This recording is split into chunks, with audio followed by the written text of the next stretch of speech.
नमस्कार बच्चों, संस्कृत ज्ञान चैनल में आप सबका स्वागत है। कल हमने पढ़ा था उपसर्गों के बारे में। संस्कृत में हमारे 22 उपसर्ग है। आज हम उन्हीं उपसर्गों के क्वेश्चन आंसर करेंगे ताकि आपका कोई भी प्रश्न छूटे ना और गलत ना हो। संस्कृत में 22 उपसर्ग थे। कौन कौन से थे? प्र, प्र, अप, सम, अनु, अव, निस, निर, दुस, दुर, वि, आंग, नि, अधि, अपि, अति, सु, उत, अभि, प्रति, परि, सु।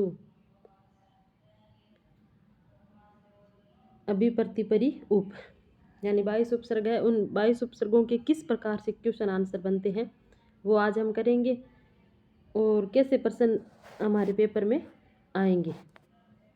तो चलिए हम शुरू करते हैं। उपसर्ग है शब्दे प्रकृति प्रत्यय स्तः। हमने आपको उपसर्ग शुरू करते ही ये बताया था कि उपसर्ग में कौन सा धातु और कौन सा प्रत्यय है। आपको सब कुछ बताया था। उपसर्ग में लिंग कौन सा ये भी बताया था। तो चलिए हम देखते हैं कि उपसर्ग में हमारे कौन सा उपसर्ग है? उप उपसर्ग है। उपसर्ग में धातु था सृज धातु और उपसर्ग में प्रत्यय था घय प्रत्यय। इन तीनों से मिलकर बना है उपसर्ग और उपसर्ग पुल्लिंग शब्द है। दूसरा क्वेश्चन हमारा रहेगा उपसृज्यन्ते समीपे क्रियन्ते खलिस्तान रिक्त स्थानम पूर्यत। यानी उपसर्जयन्ते समीपे क्रियन्ते। उपसर्ग है वो किसके लगता है? तो धातु नाम के धातुओं के लगता है, क्रिया के लगता है। फिर हमारा अगला क्वेश्चन रहेगा उपसर्ग संज्ञा सूत्रम अस्ति। उपसर्ग संज्ञा सूत्र कौन सा है? तो हमने पढ़ा था कि उपसर्ग क्रिया योगे। उपसर्ग है वो क्रिया की योग में लगता है। आप सबको पता है उपसर्ग का संज्ञा सूत्र क्या है? उपसर्ग क्रिया योगे। फिर हमारा क्वेश्चन है कि प्रादेय कतिदा। उपसर्ग को प्रादेय भी कहते हैं क्योंकि हमारा सबसे पहला उपसर्ग है वो प्र उपसर्ग है और प्र के कारण इनको प्रादेय भी कहा गया। प्रादेय कतिधा, तो प्रादेय द्वाविंशति। तो प्रादेय हमारे कितने हैं? द्वाविंशति यानी 22 है। फिर हमारा अगला क्वेश्चन रहेगा उपसर्ग से अपर नाम अस्ति। उपसर्ग का दूसरा नाम क्या है? तो उपसर्गों को गति भी कहा गया है क्योंकि उपसर्ग है वो एक ही धातु के अलग अलग उपसर्ग लगने पर उनका अलग अलग अर्थ निकलता है। इनको गतिमान है, परिवर्तनशील है उपसर्ग, इसलिए इनको गति भी कहा गया है। फिर खलिस्तान क्रिया योगे रिक्त स्थानम पूर्यत। तो हमें हमारा ये रहेगा कि उपसर्ग क्रिया योगे। फिर हमारा अगला क्वेश्चन रहेगा उपसर्गेण सह कस्य योग भवति। उपसर्ग है वो किसके योग में लगता है? तो हमने पढ़ा था कि उपसर्ग क्रिया योगे, क्रिया के योग में उपसर्ग लगते हैं। अब अगला क्वेश्चन है हमारा कि उपसर्ग न अस्ति। उपसर्ग नहीं है। इनमें से 4 ऑप्शन दिए हुए, इनमें से उपसर्ग कौन सा नहीं है? पर यह हमारा उपसर्ग है, परा ये भी है, अधि ये भी है, आ उपसर्ग हमारा नहीं है क्योंकि आंग उपसर्ग है। तो इसमें क्या हो जाएगा? स। अगला क्वेश्चन हमारा रहेगा, इसमें भी यही पूछा है उपसर्ग न अस्ति कि इनमें से उपसर्ग कौन सा नहीं है? दूर उपसर्ग है, वी भी है और सम भी है, लेकिन अप है जो हमारा ये हिंदी का उपसर्ग है। संस्कृत में हमारे अप है वो उनके हलंत नहीं लगता है। संस्कृत में जो अप उपसर्ग है उनके हलंत नहीं लगता है। फिर कति उपसर्ग की उपसर्ग कितने हैं? तो उपसर्ग हमारे होंगे 22, द्वाविंशति। फिर अगला क्वेश्चन रहेगा प्रथम उपसर्गो मनेते कि प्रथम उपसर्ग कौन सा है हमारा? तो प्र उपसर्ग है प्रथम और इस प्र उपसर्ग के कारण ही उपसर्गों को प्रादेय कहा गया है। फिर अगला क्वेश्चन रहेगा समीचीनम न अस्ति कि उपसर्गों के विषय में यानी क्या सही नहीं है यहाँ पर कि प्र प्रा इनको निपात भी कहा गया है। ये सही है क्योंकि उपसर्ग जब तक धातुओं के नहीं लगते तब तक उनको निपात भी कहा गया है। प्र प्रा प्लस क्रिया योगे। प्र और प्रा के जब क्रिया का योग हो जाता है, धातुओं के साथ जब उपसर्ग जुड़ जाते हैं तब उन्हें उपसर्ग कहते हैं। यह भी सही है। और जब तक धातुओं के नहीं जुड़ते, क्रिया के नहीं जुड़ते, तब तक उनको निपात भी कहा गया है। उद या उत ये क्या है? अव्यय है, यानी जब तक क्रिया के नहीं जुड़ते, क्रिया जब तक इनका उपसर्गों का धातु के साथ जुड़ करके कोई शब्द नहीं बन जाता तब तक इनको अव्यय भी कहा गया और निपात भी कहा गया। ये भी सही है। तो हमारे सारे के सारे ऑप्शन सही हो जाएंगे सर्वे समीचीना। फिर हमारा अगला क्वेश्चन रहेगा उपसर्गेषु अंतिम उपसर्ग कै। उपसर्गों में अंतिम उपसर्ग कौन सा है हमारा? तो हमने अभी बोला था कि हमारा अंतिम उपसर्ग है वो उप है, और प्रथम उपसर्ग है प्र, और अंतिम उपसर्ग है उप। फिर हमारा अगला क्वेश्चन रहेगा प्रादिषु न अस्ति, यानी इनमें से प्रादि कौन नहीं है, यानी उपसर्ग कौन सा नहीं है। तो अब हमने देखा था कि अब के हमारे हलंत नहीं लगता। आपको मैंने पढ़ाते समय भी बताया था कि हलंत युक्त उपसर्ग कितने हैं, अजंत कितने हैं, सब कुछ बताया था। तो इसलिए आप ध्यान रखो कि अप के हलंत नहीं लगता, लेकिन सम के हमारे संस्कृत में जो सम उपसर्ग है उसके हलंत लगता है, और अव के हलंत नहीं लगता, और नी ये भी सही है। लेकिन अब इसमें कौन सा ऑप्शन होगा? इसमें होगा कि सम, क्योंकि सम के हलंत लगता है, तो ये सही नहीं है। ये हिंदी का उपसर्ग है सम, लेकिन संस्कृत में सम के हलंत लगता है। फिर अगला क्वेश्चन रहेगा उपसर्गाणाम संज्ञा भवति, कि उपसर्गों की संज्ञा होती है। तो ये हमारी होती है गति संज्ञा होती है उपसर्गों की।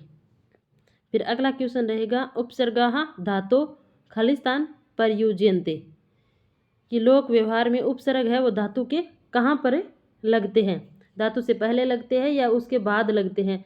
तो उपसर्ग है वो हमेशा धातु से पूर्व लगते हैं। फिर हमारा अगला क्वेश्चन रहेगा अजंता प्रादय संति, कि अजंत अंत वाले उपसर्ग हमारे कितने हैं? तो वो है 16।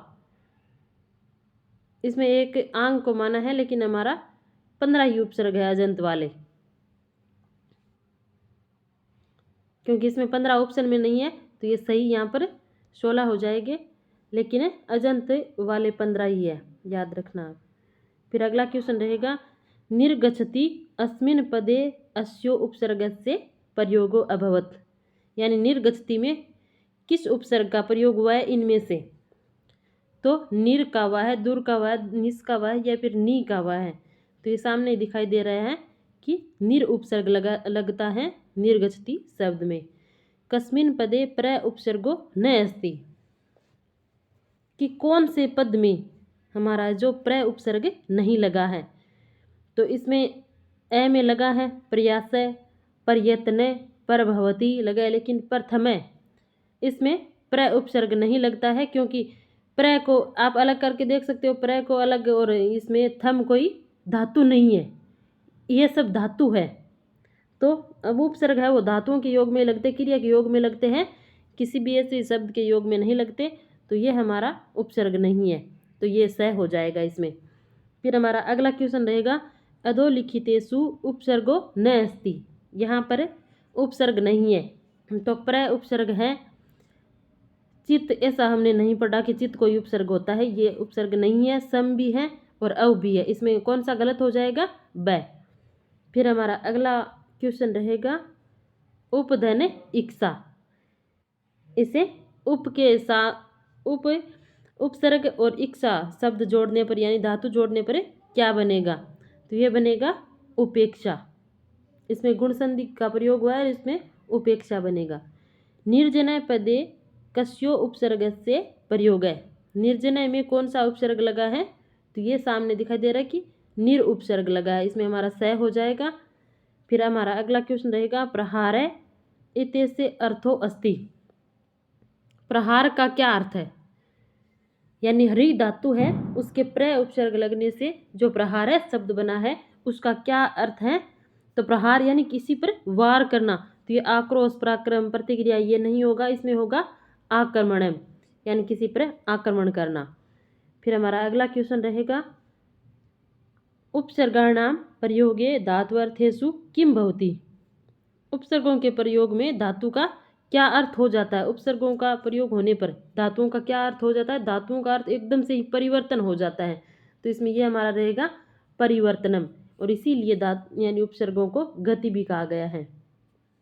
फिर हमारा अगला क्वेश्चन रहेगा विहार इत्यस्य अर्थो अस्ति, विहार का क्या अर्थ है? तो विहार, सुबह सुबह हम विहार करते हैं, कि हम देखते भी है कि वो वहाँ पर यानी अच्छा सा कोई बगीचा है उसमें विहार कर रहे थे, यानी भ्रमण कर रहे थे, इसका अर्थ रहेगा भ्रमण। फिर हमारा अगला क्वेश्चन रहेगा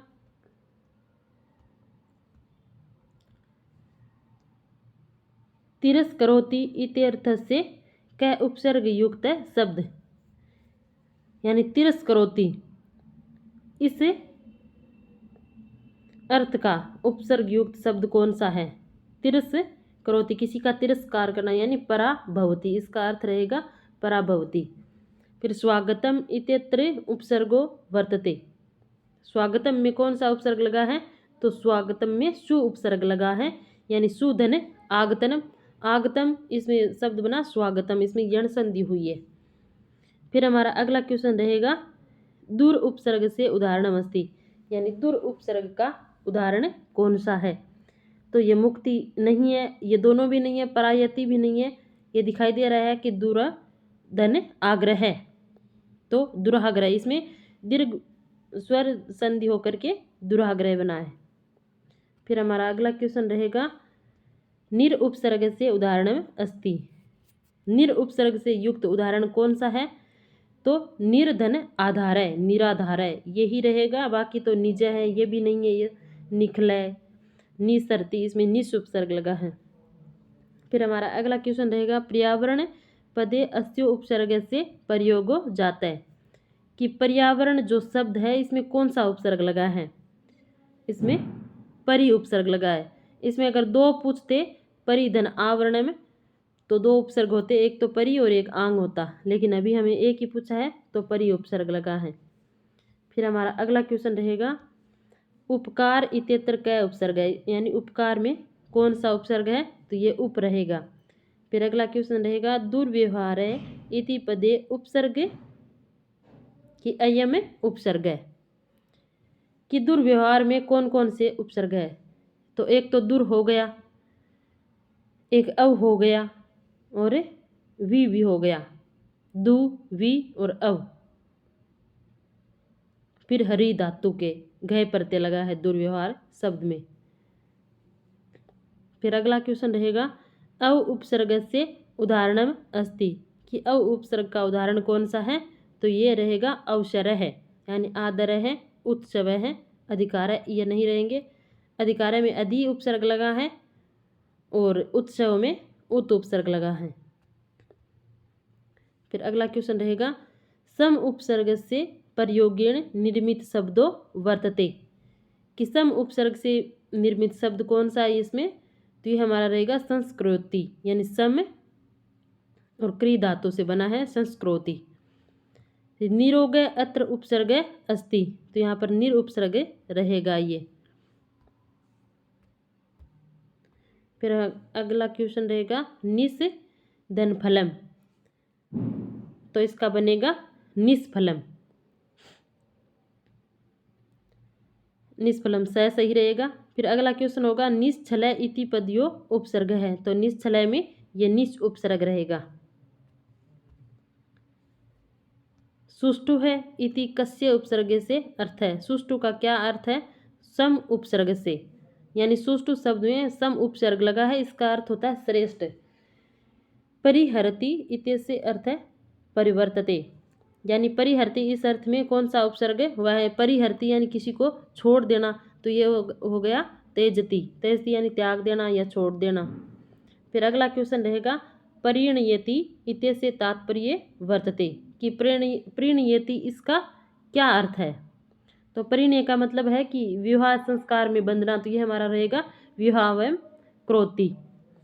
फिर स्मृति अस्य विलोम पदम वर्तते, स्मृति का विलोम पद क्या है? स्मृति यानी स्मरण होना, कोई चीज़ याद आना, और इसका कोई याद आना या फिर भूल जाना, तो भूल जाने का मतलब है विस्मृति, यानी भूल जाना। फिर अगला क्वेश्चन रहेगा परिव्रजति अस्य तात्पर्यम वर्तते, परिवर्जति इसका क्या तात्पर्य? यहाँ पर परिवर्जति यानी परिवार को छोड़ देना, तो इसमें यह रहेगा संन्यासम गृह्णाति। फिर अगला क्वेश्चन रहेगा संभवामि युगे युगे इत्यत्र संभवामि पद से अर्थ है, कि संभवामि युगे युगे यानी युगे युगे यानी उत्पन्न होना, बार बार जन्म लेना, तो ये इसका अर्थ रहेगा उत्पन्न यानी उत्पन्न होना। फिर अगला क्वेश्चन रहेगा अधोलिखितेषु उपसर्ग युक्तम पदम न अस्ति, यहाँ पर उपसर्ग युक्त पद कौन सा नहीं है? तो हमारा ये पहला तो उपसर्ग युक्त है क्योंकि वी धन अवधानम, इसमें धातु लगी हुई है। फिर अगला हमारा नी धन अवसनम, इसमें यण संधि है और धातु भी लगी हुई है और उपसर्ग भी लगा हुआ है नी उपसर्ग। फिर हमारा स है, इसमें परिणमति यानी नम धातु और प्र उपसर्ग लगा हुआ है, तो इसमें भी उपसर्ग है। लेकिन हमारा उप उपसर्ग और कृष्ण है वो शब्द है, धातु नहीं है, तो इसमें उपकृष्णम में धातु नहीं है, तो इस वजह से यहाँ पर उपसर्ग युक्त ये पद नहीं है। तो हमारा सही रहेगा द। उपकृष्णम में अव्ययी भाव समास जरूर है, लेकिन इसमें धातु नहीं है, तो उपसर्ग युक्त पद नहीं होगा। आपको बस इतना ही देखना है कि उपसर्ग उसी में लगेगा जिसमें क्रिया का योग हो, क्रिया हो, धातु हो, उपसर्ग शब्दों के साथ नहीं जुड़ते। फिर अगला क्वेश्चन रहेगा हमारा दुराचरति इत्यत्र उपसर्ग न अस्ति। दुराचरति में कौन सा उपसर्ग यहाँ पर नहीं है? बाकी आ रहे हैं सब, लेकिन कौन सा नहीं आ रहे? दूर भी आ रहा है, आ भी आ रहा है, और दूर और आ दोनों भी आ रहे, लेकिन दुस उपसर्ग इसमें नहीं लगा है, यह हमें दिखाई दे रहा है सामने, तो इसमें नहीं होगा द। फिर अगला क्वेश्चन रहेगा उपसर्ग है न अस्ति इह, कि यहाँ पर उपसर्ग कौन सा नहीं है? तो समहे, परते हैं, दुर्गति है, अतिमालय है, यहाँ पर उपसर्ग नहीं लगा है। इसमें समधन ये इसमें लगा हुआ है उपसर्ग, लेकिन अतिमालय, मालय क्या है? शब्द है, तो इसमें उपसर्ग नहीं लगा हुआ है। सम उपसर्ग है न अस्ति इह, यहाँ पर सम उपसर्ग नहीं लगा हुआ है। समय में है, संस्कार में सम उपसर्ग है, संगति में सम उपसर्ग है, लेकिन सम रूपम में सम उपसर्ग नहीं है, क्योंकि रूपम है वो शब्द है, धातु नहीं है। फिर हमारा अगला क्वेश्चन रहेगा भ्रमणार्थकम पदम वर्तते, कि भ्रमण के लिए कौन सा उपसर्ग यहाँ पर, कौन सा अर्थ है वो उपसर्ग के साथ प्रयुक्त हुआ है? तो ये है विहरति, यानी विहार करना या भ्रमण करना। फिर अगला क्वेश्चन रहेगा दुरति कर्म है इत्यत्र उपसर्ग वर्तते, कि दुरति कर्म में उपसर्ग कौन कौन से है? तो इसमें दो उपसर्ग है, दूर और अति, तो ये हमारा सह रहेगा। दुर्व अधिगमय इत्यत्र उपसर्ग संति, इसमें कितने उपसर्ग प्रयुक्त हुए हैं? तो इसमें एक है दूर, एक है अव और एक है आंग, इसमें 3 उपसर्ग प्रयुक्त हुए हैं। फिर हमारा अगला क्वेश्चन रहेगा उपसर्ग न अस्ति ई है, कि यहाँ पर उपसर्ग से उपसर्ग नहीं है, यानी उपकार है इसमें उपसर्ग है, प्रपाठ का इसमें भी है, लेकिन उपहरि हरि है ये शब्द है, तो इसमें उपसर्ग नहीं है। और अधिगमन में गम भी धातु है, तो इसके साथ भी उपसर्ग हुआ है, लेकिन इसका हमारा रहेगा उपसर्ग नहीं है, ये पूछा है, तो ये रहेगा उपहरि। अगला क्वेश्चन रहेगा व्याम है इत्यत्र उपसर्ग न अस्ति, कि व्याम जो शब्द है इसमें कौन सा उपसर्ग नहीं है? तो वी तो है और आंग भी है, वी और आंग दोनों भी है, लेकिन अब उपसर्ग इसमें नहीं है, तो द होगा। फिर अगला क्वेश्चन रहेगा सत्यमेव जयते इत्यत्र शुद्धम स्यात् लौकिक प्रयोगे,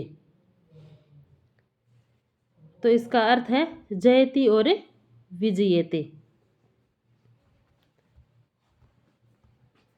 तो आज के हमारे क्वेश्चन समाप्त होते हैं, और उपसर्गों का पहले टॉपिक भी हो गया था और अब क्वेश्चन आंसर भी करवा दिए, तो इसके आपके कोई भी आंसर गलत नहीं होना चाहिए, इसमें आशा करती हूँ। आप सबको बहुत बहुत धन्यवाद।